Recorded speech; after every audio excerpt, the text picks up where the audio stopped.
What is up, everyone? Welcome back to another video. In this video, I've got a lot to talk about for you guys. There's actually a decent amount of information going forward into January. January is going to be yet another pretty big update. So let's just get right into it. But for starters, Ben tweeted this out on the 20th. Some of you guys may have already noticed this just from playing, but it says, quick status update. We replaced 2 of the aerial star cards. What we didn't mention was the aerials have rare level cooldowns on their jetpacks and rocket launchers by default now. And then Bosk, we have fixes in the next update because Bosk is currently glitched right now. 2 of his abilities don't work right. And then Strike, aerials will no longer pick up packages because the new aerial in strike mode for the First Order just picks it up and then flies across the map in like 2 seconds and will win the match. So they gotta remove that. But that's a pretty interesting change for all of the aerials. They did remove 2 of the cards to fit the Jet Trooper. Now we still don't know if they're going to completely redesign all of the Jump Troopers to make them Jet Troopers like the First Order. I personally would like them to do that because I really enjoy the Jet Trooper, and the Jump Trooper just kind of feels stale at this point. But they did replace 2 of the really good star cards for all the Jump Troopers to compensate for the new Jet Trooper. So those changes have been live since the latest update. And then somebody asked Ben which sequel maps are coming to Capital Supremacy and Instant Action in January, and then he responded with Jakku, Agent Kloss, and Takadana.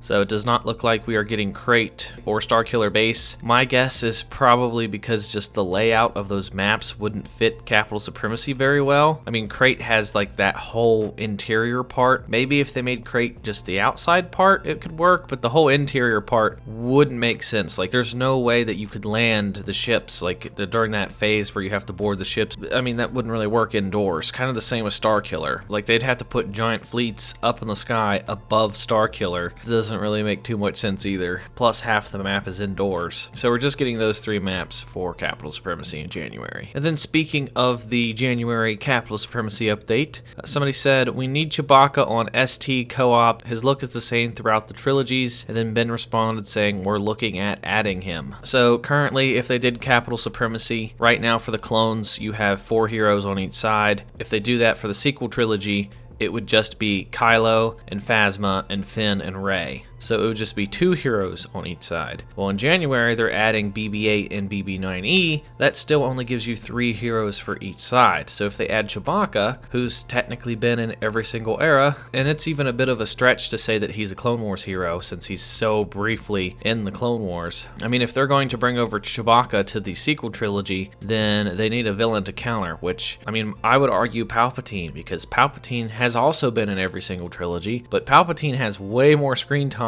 in the prequels, and he's at least the main bad guy in the sequel trilogy now too, so it's a bit of a stretch to bring Palpatine to the sequel trilogy, but I just don't see who else they could really bring. But if they were going to balance it out and they gave the sequel trilogy Chewbacca, if I was to take a bet, I would go with probably Palpatine. And then somebody asked Ben on Twitter if they were going to add any older versions of the skins, like old Han, old Luke, old Leia, old Lando. And Ben responded saying, no plans for old versions right now, have others we'd like to focus on first. We know the dark side is due for a few, etc. So that is great news. Like, we've needed villain skins for a long time. I've made multiple videos talking about all the different skin options that they could add to this game. Darth Maul skins, battle damage Vader, battle damage Boba, battle damage Phasma. You could give Bosk different skins. Palpatine could have a million different robes. They have options for villain skins, and so far Han has gotten like 7 skins, Lando's got 5, Leia's got 5, Luke's got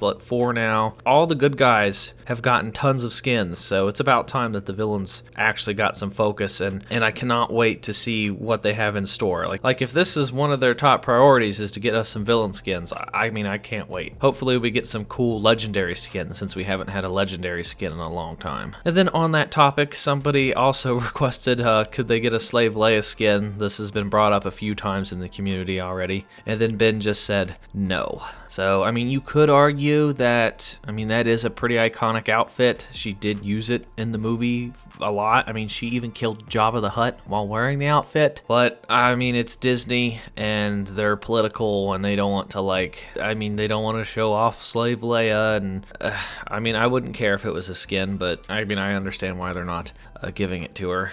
So for those wanting that Slave Leia skin, it is not coming to the game. And then going back to the January topic, we are getting those new heroes, BB-8 and BB-9E. Somebody asked, will this be his emote or victory pose? And it's the gif of him giving his thumbs up. And then Ben responded saying, it's iconic, we'll see. I mean, him just saying it's iconic is pretty much a dead giveaway. I mean, he has to have emotes. He has to have like voice lines and stuff because he's a hero. And obviously, he has to have victory poses. I mean, when you think of BB-8, you think of him doing stuff like that, like him giving that thumbs up or him just doing goofy things. I'm willing to bet that it's like a pretty close to 100% chance that he's going to do a thumb up in some way, shape, or form as like an emote or at least a victory pose, or maybe even both. And then since we're on the topic of the new droids, somebody said, been curious how much will BB-8 and BB-9E cost? And then Ben said, they'll be free to everyone, haven't locked their battle point cost yet. So I find this interesting. A lot of people have been talking about this, like, is BB-8 going to cost 4,000 battle points, the same as Luke Skywalker or Anakin? It's going to be hard to justify picking BB-8 over someone like Anakin Skywalker, Luke Skywalker, or like, it just doesn't make much sense. And if there's like small support roles, I honestly, like if I had to take a bet, I would imagine that BB-8 and BB-9E will probably be like maybe 3,000 battle points. I just don't see how they're going to be comparable to all those other heroes. Like, you have all these actual fighters, and then you have these support droids. I see them, in my mind, being comparable to reinforcements. Now, I could be wrong. They could be extremely powerful, and they could kick tons of butt,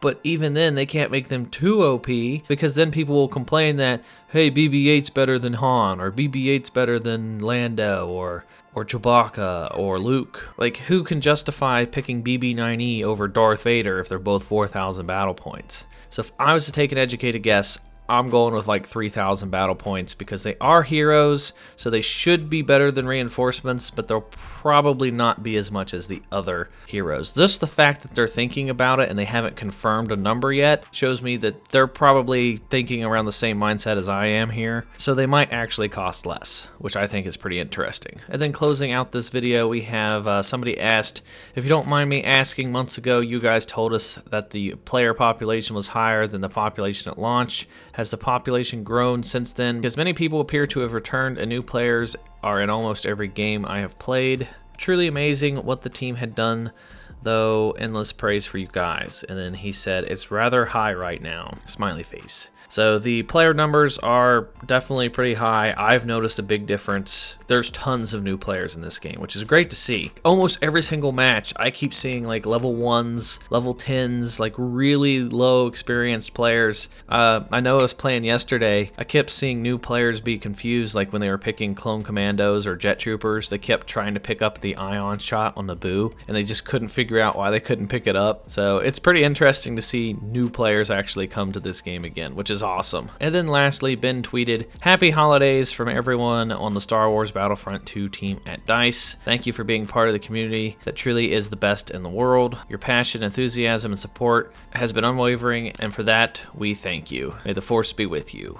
And he tweeted this because DICE is starting their vacation. They won't be back until January. So I'm happy with this.